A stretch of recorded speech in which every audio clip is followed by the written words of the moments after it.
Well, when I started slacklining, it was merely a side activity from climbing, I guess. There was no one doing it here, so I picked it up from my neighbor, and he just picked it up from some guys from the US. And there we met like a bunch of people, and we saw that slacklining was actually more than just walking in one direction on a short piece of webbing. As slacklining is a sport where people are rather a little bit thinking outside of the box. In my opinion, it's still the greatest thing to really feel the freedom of going anywhere you want to set up a slackline and discover a new place. Also in highlining, it's a lot about relaxing yourself in a very intimidating situation, so you have to be especially aware of everything. Yeah, I think highlining expands a lot also into your life and how you deal with risks.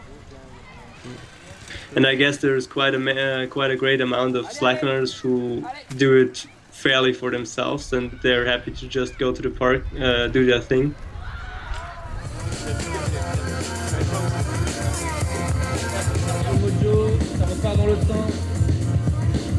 Alors ce qui vient de se passer, c'est la deuxième manche du championnat de France Slack FR de Jumpline.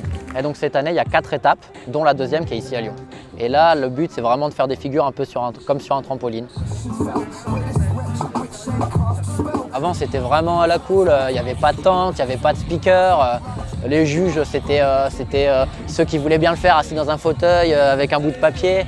Comme j'ai le temps, c'est vraiment mon travail, j'ai le temps de faire un cadre très théorique au niveau du règlement, par exemple, le temps de passage, comment sont faites les figures, la distance de la sangle sur laquelle est tendue, la tension. J'ai le temps en fait de voir tout ça et en apportant aussi le côté budget. Parce que ben voilà, on est une entreprise, donc on a du budget contrairement aux assos. Et les assos, je pense que sans Slack FR, donc pourraient le faire, mais d'une manière moins grande. À l'étranger, il y a la World Slackline Federation qui s'est mise en place et qui organise un championnat du monde. Et ça reste assez fermé et pas encore accessible à tout le monde. C'est vraiment les meilleurs sponsorisés, on va dire les slackliners professionnels qui ont vraiment accès. Yes. Allez Arnaud, il a des grosses figures. Je suis ancien sportif de haut niveau en gymnastique. J'ai commencé à 10 heures par semaine, j'ai été en filière professionnelle. Actuellement, j'en fais 15 heures de gym et 10 heures de slack.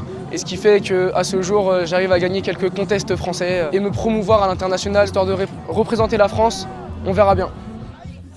Actuellement, j'ai 2 sponsors, donc ça permet vraiment de se promouvoir plus facilement lors des contests parce que financièrement, c'est assez cher. Après, moi, j'ai le soutien de ma ville aussi qui m'achète des tapis. J'ai aussi donc, tout ce qui est médecine, suivi médical qui est très imposant. Donc voilà, j'ai vraiment un avantage par rapport aux autres.